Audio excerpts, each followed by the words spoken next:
Dr. Sarah Chen pressed her face against the thick window of the observation deck and watched the stars stretch into long white lines as the ship jumped to faster-than-light speed. The sight never got old, even after 3 years of traveling between worlds for her research. She pulled her jacket tighter around her shoulders and settled back into the corner, seat that had become her favorite spot during the 6-day journey. The observation deck buzzed with activity from dozens of different alien species. Near the center, a group of Vorthak played some kind of strategy game with glowing crystal pieces. Their tall bodies looked like they were made of living gemstones, and when they moved, soft chiming sounds filled the air. Sarah had learned that these sounds were how they talked to each other, like a language made of music. Floating above them in clear bubble suits, 3 Etherians drifted in slow circles. Their bodies looked like clouds of glowing gas, and they needed the special suits to keep their forms together in the ship's atmosphere. They spoke in whispers that sounded like wind through leaves, discussing something that seemed very important based on how their lights flickered. In the far corner, a group of machina stood perfectly still, their metal bodies connected by thin cables. They shared information directly through these connections, faster than any spoken language. Red lights blinked along their arms and heads as data flowed between them. Sarah was one of only 3 humans on the entire ship. The other 2 were merchants heading to the trading hub at Tau Ceti, and they spent most of their time in the business section making deals over video calls. That left Sarah alone among the 847 alien passengers, which was exactly how she preferred it. She opened her data pad and continued reading her notes from the Xenobiology conference on Kepler 442b. The research on extremophile organisms had been fascinating. Some bacteria could survive in conditions that would kill almost any other life form: extreme heat, cold, radiation, even the vacuum of space. It made her think about how different species adapted to survive in their environments. A shadow fell across her pad, and she looked up to see a Vorthak standing nearby. This one was smaller than the others, with crystals that had a soft blue glow instead of the bright white of the adults. "Excuse me, mortal worlder," the young alien said, its voice creating gentle bell-like tones. "I am Kiptal. I study your species in my education programs. May I ask you questions?" Sarah smiled. She had grown used to being called mortal worlder instead of human. Most aliens saw her species as newcomers, who lived such short lives that they barely mattered in the grand scheme of galactic civilization. "Sure, I don't mind," she said, closing her datapad. "What do you want to know?" Kiptal settled down beside her, its crystalline form refracting the starlight from the windows into small rainbows on the floor. "Is it true that humans live only 100 rotations around their star?" "About that, yes.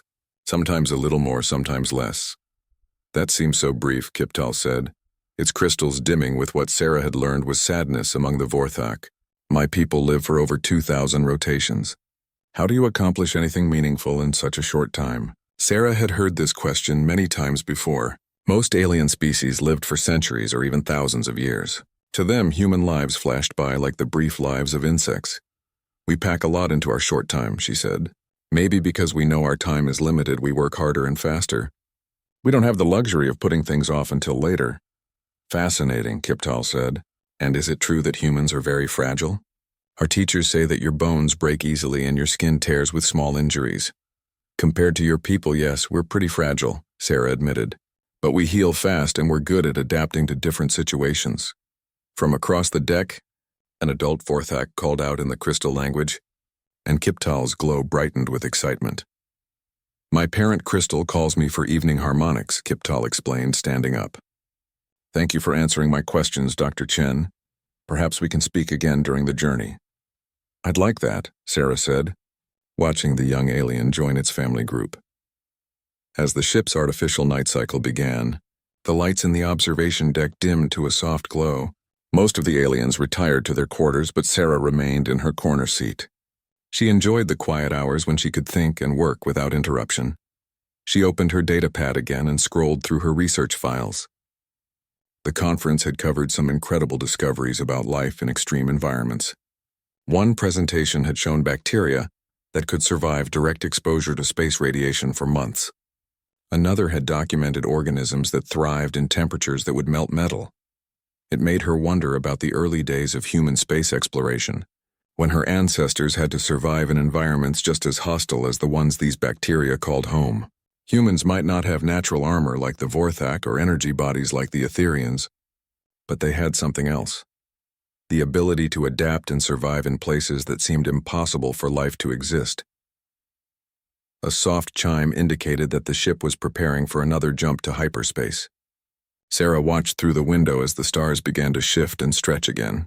In 3 more days, they would reach the hub station at Tau Ceti, and she would transfer to a smaller ship that would take her back to Earth.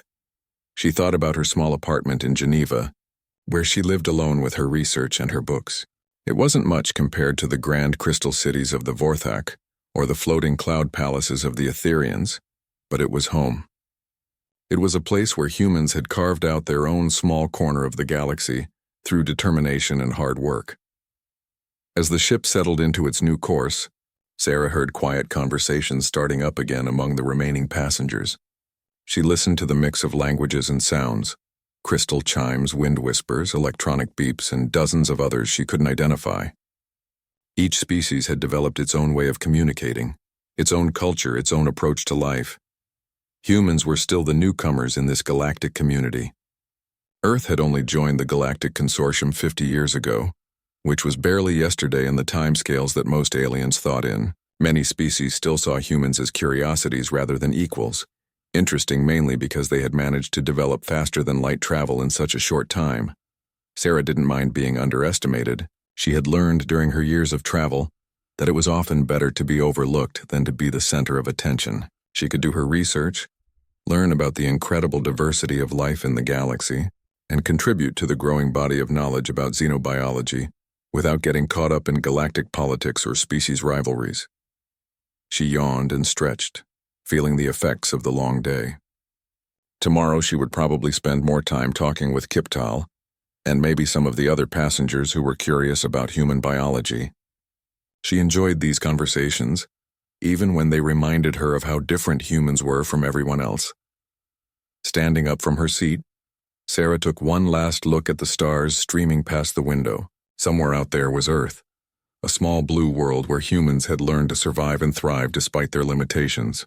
And somewhere ahead was Tau Ceti, another step on the journey that would eventually bring her home. As she walked toward the corridor that led to the human quarters, Sarah couldn't shake the feeling that this journey was going to be different from her usual quiet trips between research stations. Something in the way the other passengers had looked at her today, something in the conversations she had overheard, made her think that the galaxy's opinion of humanity might be about to change. But for now, she was just Dr. Sarah Chen, xenobiologist, making her way to her small cabin for another night of peaceful sleep among the stars. Sarah woke up when the ship's engine stopped. After 3 days of constant humming, the sudden silence felt wrong. She sat up in her narrow bunk and checked the time display on the wall. It was only 4 hours into the sleep cycle, too early for a scheduled stop. The ship should have been traveling through hyperspace, not sitting still in normal space. Emergency lights began flashing in her cabin, painting everything in harsh red pulses. Sarah pulled on her clothes and shoes quickly, her heart racing. In her years of space travel, she had never experienced an emergency stop like this. The intercom crackled to life, and Captain Zelthar's wind whisper voice filled the ship. The translation system made his words sound calm, but Sarah could hear tension underneath. "Attention all passengers. We have been intercepted by an unidentified vessel. Please remain in your quarters while we handle this situation. There is no immediate danger."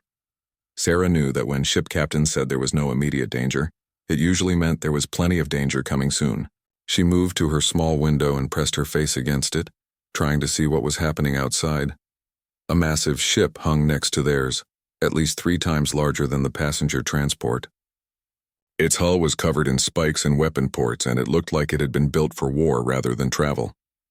Sarah had never seen anything like it in person, but she recognized the design from security briefings. Kargan raiders. The Kargans were one of the few species that had refused to join the Galactic Consortium. They lived on the edges of civilized space, taking what they wanted by force. Most passenger ships avoided the routes where Kargans operated, but sometimes they struck in areas that were supposed to be safe. The ship shuddered as something connected to the outer hull. Docking clamps, Sarah realized. Whatever was going to happen next, the Kargans were coming aboard. She left her cabin and walked quickly toward the observation deck. The corridors were full of confused passengers speaking in dozens of different languages. The Vorthak were chiming in rapid, high-pitched tones that hurt Sarah's ears. The Etherians had turned bright red inside their containment suits, which she knew was a sign of fear for their species. The observation deck was packed with passengers, all trying to understand what was happening. Sarah found a spot near the back wall where she could see everything, but wouldn't be noticed. She had learned that in dangerous situations it was usually better to watch and listen before acting. Captain Zelthar floated in the center of the room, his gaseous form glowing brighter than usual with stress. Around him, several crew members from different species worked frantically with portable computers and communication devices. "I am attempting to negotiate with the raiders," the captain announced. "They are demanding tribute for safe passage through this sector." An elderly Vorthak stepped forward, his crystals glowing with authority. Sarah recognized him as Ambassador Rolmuch, one of the senior diplomatic passengers. "Captain, I have negotiation experience with hostile forces," the ambassador said. "Perhaps I can help reach a peaceful solution." Before the captain could respond, the main door to the observation deck exploded inward.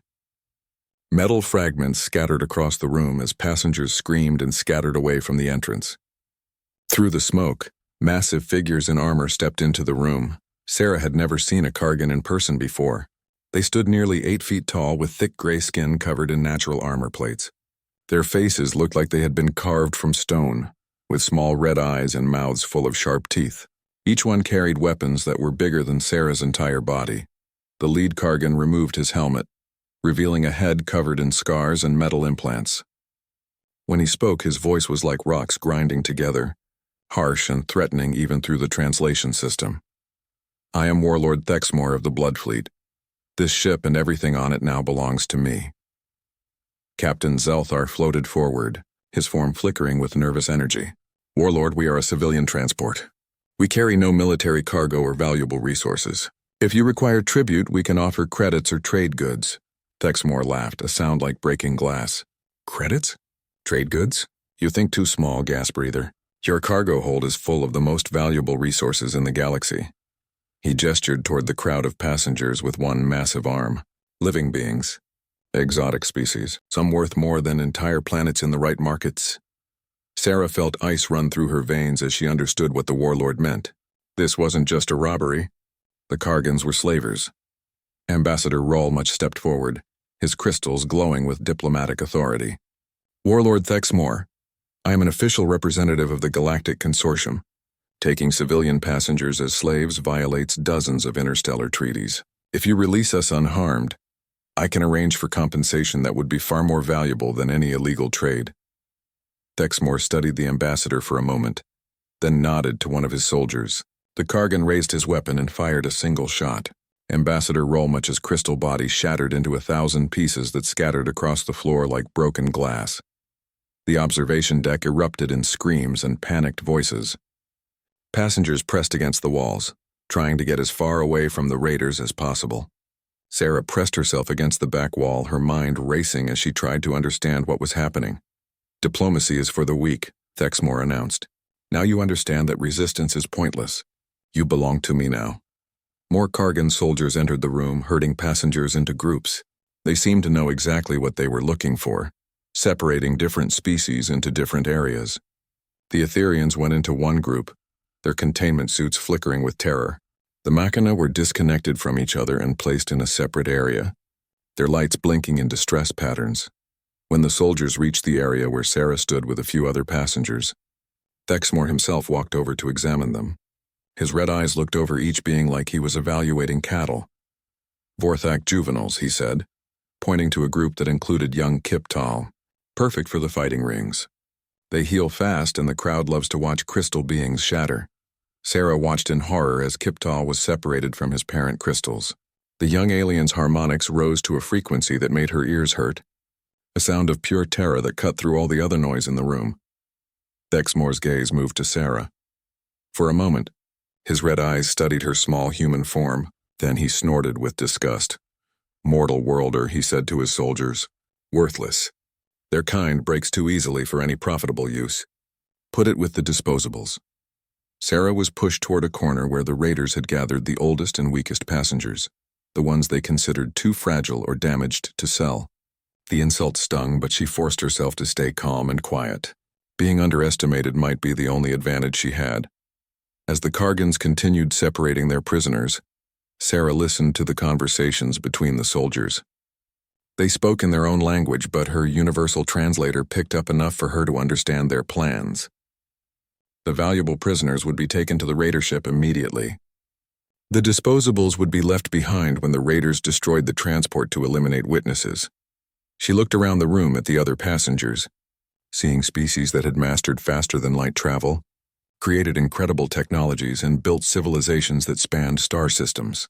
But right now, they were all helpless against beings who used violence as their first and only solution to problems. Kiptal's harmonics continued to fill the air, growing weaker as the young Vorthak was dragged toward the exit. His parent crystals chimed desperately, trying to reach him, but Kargan soldiers blocked their way with weapons and threats. Sarah closed her eyes and tried to think.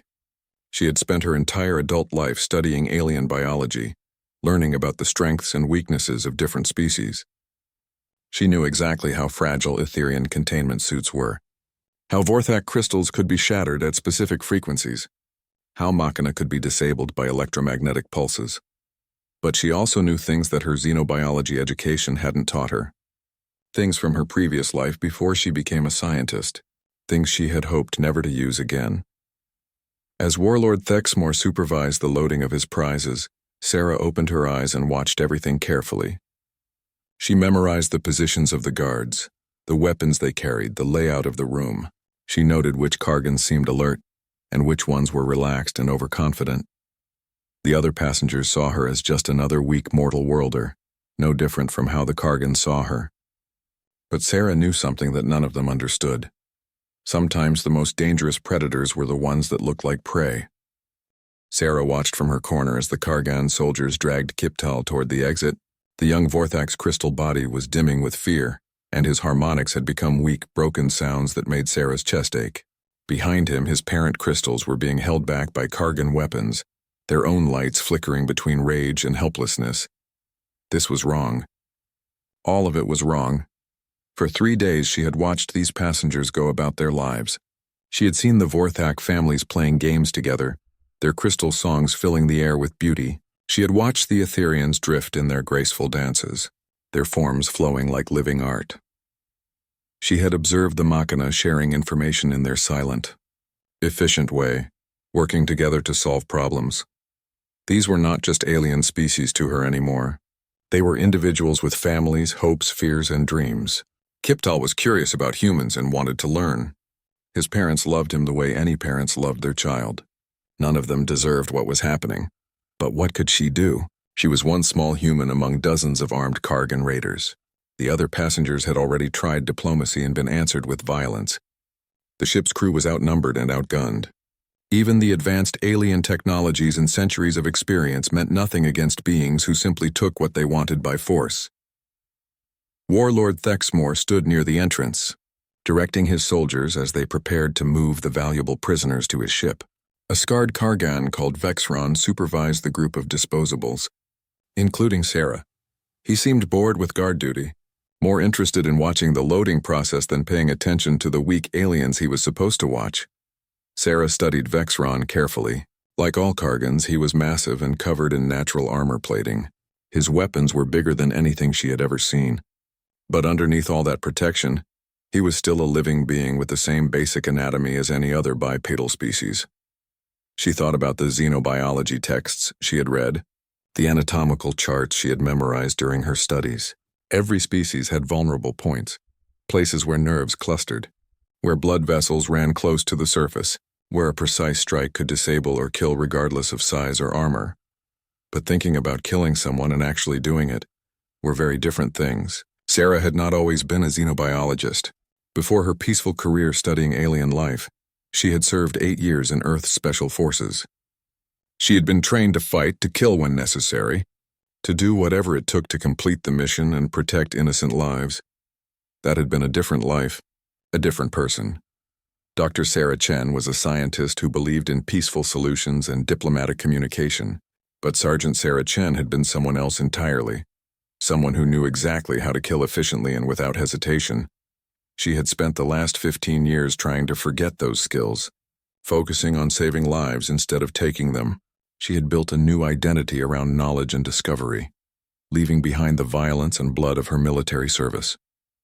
But now, watching Kiptal being dragged away while his parents screamed in crystal harmonics, she felt something old and dangerous stirring inside her.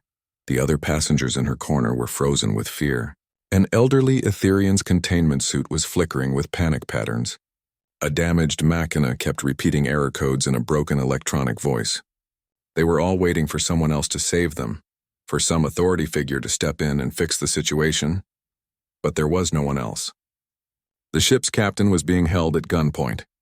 The crew was scattered and overwhelmed. The diplomatic passengers who should have been negotiating were either dead or captured. It was just Sarah and her forgotten skills against an entire raider crew. Kiptal's cries grew fainter as he was dragged further away. In a few more minutes, he would be on the Kargan ship, lost forever to the illegal slave markets. His parents would spend the rest of their long lives knowing their child had been taken while they stood helpless. Sarah took a deep breath and stood up. The movement was slow and casual, like she was just stretching her legs. Vexron glanced at her with mild annoyance but didn't consider a small human worth his full attention. He was focused on the main group of prisoners, making sure none of the valuable ones tried to escape. "Sit down, mortal worlder," he growled in his grinding voice. "Your time to die comes soon enough." Sarah smiled at him, the kind of peaceful smile she gave to alien students who asked interesting questions about xenobiology. Then she walked toward him with the same calm, unhurried pace she used when approaching dangerous specimens in the field. "I said sit down." Vexron raised his weapon, but he was still not truly alarmed. What threat could one tiny human pose to a trained Kargan warrior? Sarah continued walking until she was close enough to smell the metallic scent of his armor, close enough to see the network of old scars across his neck, close enough to identify the exact spot where his major nerve cluster ran beneath a gap in his natural plating. "You know," she said conversationally, "I've studied Kargan anatomy extensively. Fascinating species. Your nervous system is quite sophisticated, but it has some interesting vulnerabilities." Vexron started to laugh at the ridiculous statement, and that moment of distraction was all Sarah needed. Her hand moved with surgical precision, striking the nerve cluster at the base of his skull with exactly the right amount of force, applied at exactly the right angle. The sound of his neck snapping was sharp and final in the suddenly quiet observation. Deck Vexron's massive body dropped to the floor like a falling tree. His weapon clattered away across the metal deck plates. For a moment, everyone in the room, Kargan soldiers, alien passengers, ship crew, stared in complete silence. Sarah stood over the dead raider's body, her expression unchanged. She might have been examining an interesting bacterial sample under a microscope. The other passengers looked at her with shock and confusion, unable to process what they had just witnessed. Dr. Sarah Chen, the quiet xenobiologist who had spent 3 days reading research papers in the corner, had just killed a Kargan warrior with her bare hands. Warlord Thexmore turned from his position near the exit, his red eyes focusing on Sarah with sudden interest. The bored expression was gone, replaced by the calculating look of a predator evaluating unexpected prey. "Interesting," he said, his voice carrying a new note of respect. "The mortal worlder has claws after all." Sarah looked around the room, taking in the positions of every Kargan soldier, every weapon, every possible escape route. The passengers were staring at her like she had grown extra heads, but she ignored their shocked expressions. She had work to do. "My name is Dr. Sarah Chen," she said in a voice that carried clearly across the observation deck. "I study living things.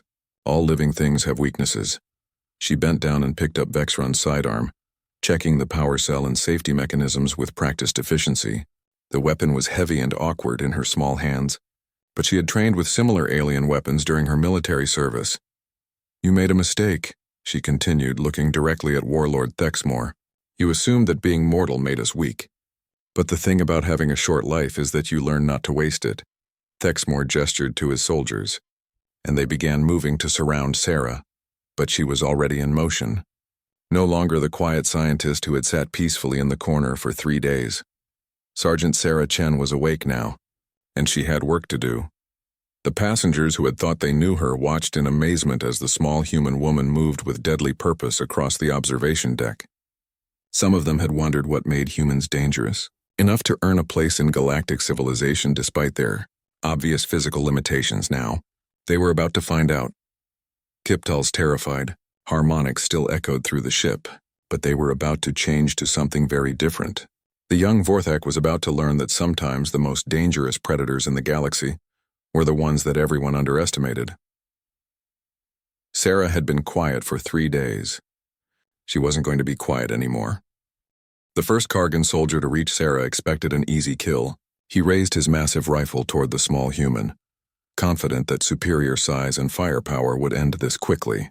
But Sarah was no longer where his weapon was aimed. She had dropped to the floor and rolled behind a support pillar before he could fire. The energy blast that should have killed her instead punched a hole through the observation deck's reinforced window. Emergency barriers slammed down as atmosphere began venting into space and the lights flickered to emergency mode. Sarah knew the ship's layout better than the raiders did. During her 3 days of quiet observation, she had memorized every corridor, every maintenance shaft, every system access point.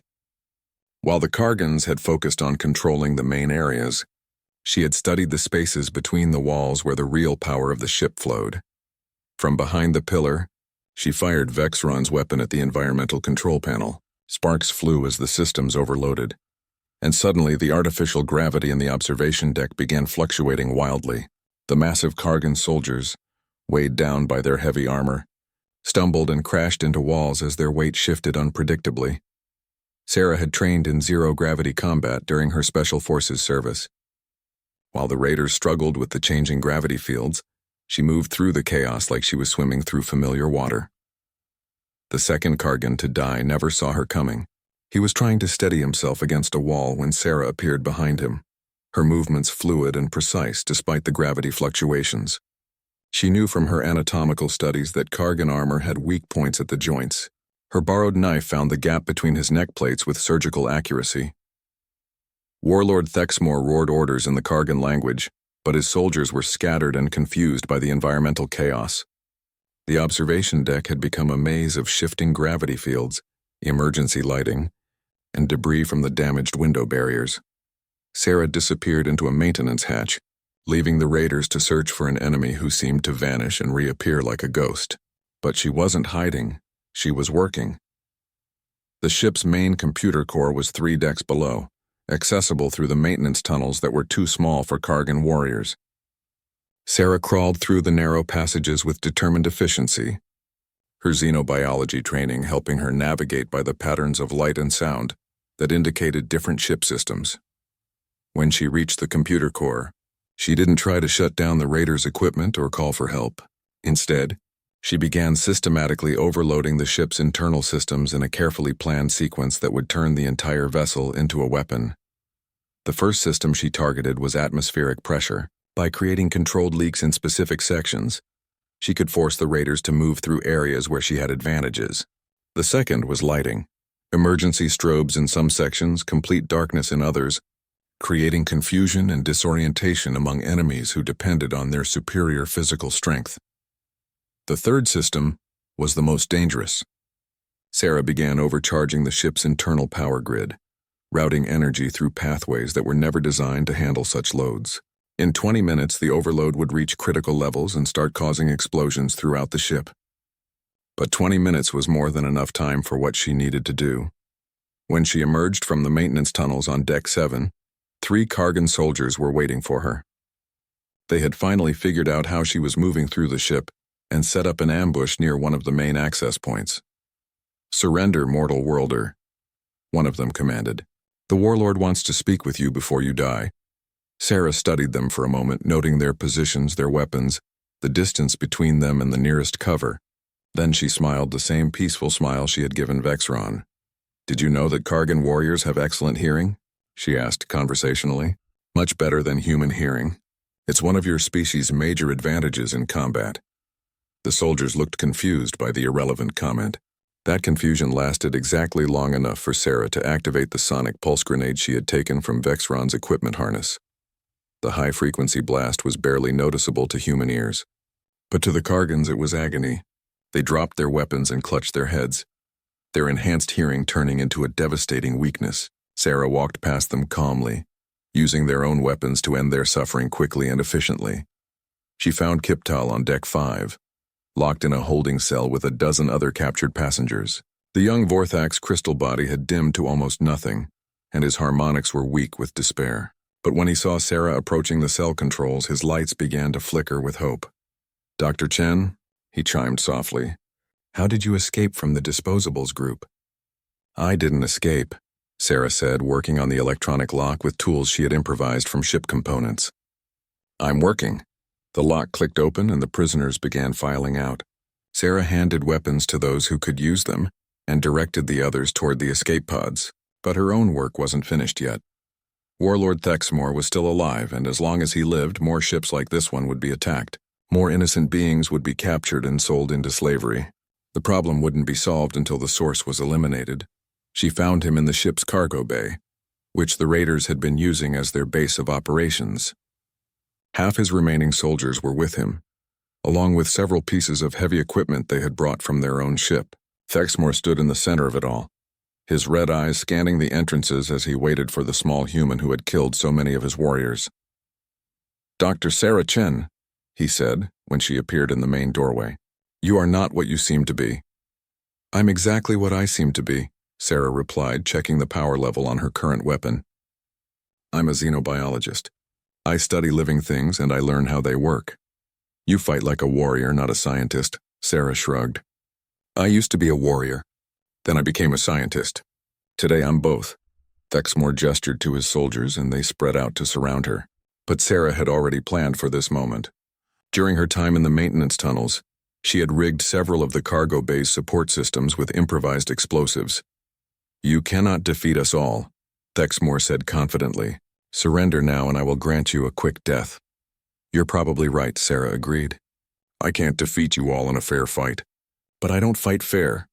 She triggered the explosive charges she had planted throughout the cargo bay. The blast brought down a section of the ceiling directly above Thexmore and his soldiers, tons of metal and machinery crashing down with devastating force. When the dust settled, Sarah was the only one left standing in the ruined cargo bay. She walked over to where Thexmore lay trapped under a massive beam, his red eyes still burning with life but his body crushed and broken. "Why?" he asked, his voice barely a whisper through his damaged throat. "Why do you fight so hard for aliens who are not even your own species?" Sarah knelt beside him, close enough to see her reflection in his dying eyes. "Because someone had to," she said simply, "and I was the only one here who remembered how." She stood up and walked away as Warlord Thexmore breathed his last breath. Behind her, the ship's overloaded power systems were reaching critical levels, sending sparks and warning signals throughout the vessel. She had maybe 5 minutes before the explosion started, but 5 minutes was enough. The other passengers were already in the escape pod, safely away from the ship. The Kargan raider vessel was abandoned, its crew dead or fled. In a few more minutes, both ships would be destroyed by the power overload, eliminating any evidence of what had happened here. Sarah made her way to the last remaining escape pod, her work finally complete. As she strapped herself in and launched away from the doomed vessel, she could see consortium security ships approaching in the distance, responding to the automated distress signal she had activated. When they asked what had happened, she would tell them the truth. Pirates had attacked the ship, but the passengers had fought back and survived. She would file her report as Dr. Sarah Chen, xenobiologist, who had observed some interesting examples of interspecies cooperation during a crisis situation. She wouldn't mention Sergeant Sarah Chen, who had remembered her old skills just long enough to do what was necessary. That part of her could go back to sleep now, her work done. The ship exploded behind her in a brilliant flash of light, taking Warlord Thexmore and his crew into the darkness between the stars. Sarah watched it burn for a moment, then closed her eyes and began planning her next research paper. After all, she was a scientist now. She had work to do. 2 days later, Sarah sat in the same corner of the observation deck on a consortium rescue ship, reading her research notes exactly as she had before the attack. But everything else had changed. The other passengers who had survived the raider attack no longer ignored the quiet human in the corner. They watched her with expressions that ranged from respectful awe to barely hidden fear. Some whispered among themselves in languages she couldn't understand, but their body language was clear enough. Kip Tal approached her seat, his crystal body glowing with nervous energy. The young Vorthak had recovered from his ordeal, but Sarah could see that the experience had changed him. His harmonics were different now, deeper, more complex, like someone who had seen the darker side of the galaxy. "Dr. Chen," he said softly, "may I ask you something?" "Of course," Sarah replied, closing her data pad and giving him her full attention. "When you killed those raiders, how did you know exactly where to strike them? I watched you move, and it was like you could see invisible weaknesses that no one else could see." Sarah considered her answer carefully. "Every living being has vulnerable points," she said finally. "Nerve clusters, blood vessels, structural weak spots. Most people don't study these things unless they have a specific reason to need that knowledge. And you had a reason? I used to have a different job before I became a scientist. A job that required me to understand how living things could be stopped quickly and efficiently." Kip Tal's crystals dimmed as he processed this information. "You were a warrior. I was a soldier. There's a difference." "What difference?" Sarah looked out the window at the stars streaming past. "Warriors fight for glory, for honor, for the excitement of battle. Soldiers fight to protect innocent people and to complete missions that no one else can handle. When the fighting is over, warriors look for the next fight. Soldiers go home and try to forget." "But you remembered when you needed to." "Yes, I remembered." An elderly Etherian drifted over to their conversation, his gaseous form glowing with curiosity. Sarah recognized him as Velshar, one of the diplomatic passengers who had survived the attack. "Dr. Chen," Velshar said in his wind-whisper voice, "I have been wondering about something. During the crisis, why did you act when the rest of us could not? We had diplomats, security experts, even some with military experience among other species. But none of us moved to help until you showed us it was possible." Sarah thought about his question while she watched a group of machina working on repairs to the rescue ship's systems. Their mechanical precision reminded her of her own actions during the fight, efficient, purposeful, without wasted motion or hesitation. "I think it's because we're mortal," she said finally. "Most of your species live for centuries or thousands of years. When you have that much time, you can afford to wait for perfect solutions, to negotiate, to find peaceful ways to solve problems. But humans only live for about 100 years. We can't waste time hoping someone else will fix things. But surely other species face urgent situations that require immediate action." "They do. But I think having short lives changes how we think about everything. When you know your time is limited, you develop different priorities. We don't have the luxury of assuming there will always be another chance to act." Velshar's form flickered, with what Sarah had learned was thoughtfulness among the Etherians. "An interesting perspective. But does this mean that all humans possess your combat capabilities?" Sarah almost laughed at the question. "No, definitely not. Most humans are peaceful people who prefer to solve problems through discussion and cooperation. I'm unusual even among my own species." "How unusual?" "Very unusual. The skills I used during the attack came from specialized military training that most humans never receive. And even among those who do receive such training, few actually use it in real combat situations."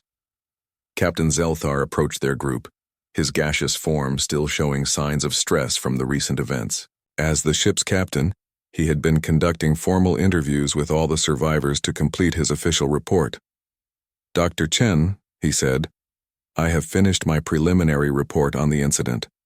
I wanted to discuss some details with you before I transmit it to Consortium headquarters." Sarah nodded. "What do you need to know?" "The physical evidence supports your account of the events. The raiders' bodies show injuries consistent with precise strikes to known vulnerable points. The ship's systems were sabotaged in a way that required detailed knowledge of both the vessel's design and the raiders' capabilities. But I confess I am puzzled by one aspect of your report." "Which aspect?" "You describe your actions as defensive measures taken to protect fellow passengers. But the efficiency and systematic nature of your response suggests extensive combat experience and tactical planning. This seems inconsistent with your stated profession as a research scientist." Sarah had expected this question. During her years of space travel, she had developed a standard explanation for situations where her past became relevant. "Before I became a xenobiologist, I served in Earth's military forces, she said. Specifically, in a unit that specialized in operations requiring knowledge of alien biology and capabilities. When we joined the galactic community, Earth needed people who could understand and interact with species that were completely different from humans. A xenobiological warfare specialist, Captain Zelthar said. Understanding immediately, something like that. But that was many years ago.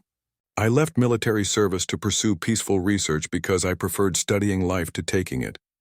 Yet when the situation required it, you were able to resume your former capabilities. Sarah met his gaze directly. Captain, I have a question for you. If raiders attacked your ship and threatened to enslave your passengers, what would you do? I would attempt to negotiate, to find a peaceful solution. And if negotiation failed? If they killed your diplomats and began dragging away innocent beings to sell as slaves? Captain Zelthar's form dimmed with uncomfortable realization. I'm not certain. My people have lived in peace for over 3,000 years. We have protocols for such situations, but they all assume that reasonable beings can eventually find reasonable solutions. That's the difference, Sarah said quietly. Humans can't assume that other beings will be reasonable. In our short history, we've learned that sometimes the only way to stop evil is to fight it directly. We don't like violence, but we're willing to use it when nothing else works. Word of the incident had already begun to spread through the galactic communication networks. By the time they reached Tau Ceti Station, Sarah found that her reputation had preceded her. Other passengers and station personnel looked at her with a mixture of respect and wariness that she had never experienced before. At the station's main hub, Ambassador Velmore of the Vorthak Collective approached her with formal ceremony. His ancient crystal body rang with harmonics of deep respect as he spoke. Dr. Sarah Chen of Earth, he said, on behalf of the families whose young you saved, I offer the traditional gratitude of our people. Your actions have earned you a place in our remembrance crystals, to be honored as long as our civilization endures. Sarah bowed politely, understanding the significance of the offer. To be remembered in Vorthak crystals was one of the highest honors their species could grant to an outsider. I appreciate the honor, she said, but I only did what anyone would do in that situation. No, Ambassador Velmore replied, his harmonics carrying absolute certainty. What you did is what humans do. The rest of us have forgotten how to fight for what matters. We had assumed that civilization meant leaving such capabilities behind forever. As Sarah made her way through the station toward her connecting transport, she noticed how other beings moved around her. They no longer dismissed her as just another fragile mortal worlder. They stepped aside respectfully, acknowledging her presence in ways they never had before. At a news terminal, she saw the headline that was already spreading across the galactic networks. Human xenobiologist defeats Kargan raiders, consortium, reevaluates assessment of Earth species capabilities. The article was full of speculation about whether Sarah's actions represented typical human potential or an unusual individual case. Military analysts from dozen species were quoted discussing the implications of humans possessing both advanced scientific knowledge and primitive combat instincts. Sarah turned away from the news terminal and continued toward her transport. She had no interest in becoming a celebrity or a symbol of human capability. She just wanted to return to her quiet research and her small apartment in Geneva. But as she walked through the station, she couldn't help noticing the changed atmosphere around her. Alien children no longer stared at her as a curiosity. They watched her with the respectful attention given to dangerous predators. Adult beings who had previously ignored her now nodded politely when she passed. The galaxy's perception of humanity had shifted in just 2 days. Humans were no longer seen as fragile newcomers who had achieved space travel through luck and determination. They were now recognized as a species that combined advanced intelligence with primitive, survival instincts, beings who could study the complexities of life and death with equal precision. As her transport prepared for departure, Sarah settled into her usual corner seat and opened her research.